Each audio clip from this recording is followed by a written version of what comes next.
Danke na Sua Excelência. Senhora Trump tem ponto de ordem. Bom dia, senhor presidente.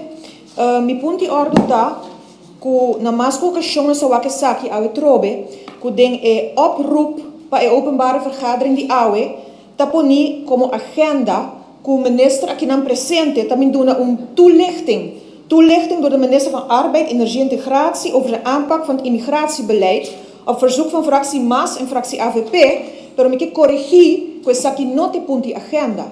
Nos não avisa nos que toelichting. E ponto de agenda Mr. Taponi como o seguinte, e ponto de agenda está het inefficiënte, niet transparante en frustrerende immigratiebeleid van het kabinet Wever Kroes II en de gevolgen daarvan voor alle betrokkenen bijvoorbeeld. Is CETA een agendapunt. E essa aqui me que corrigir, me que é o direito. Dank u.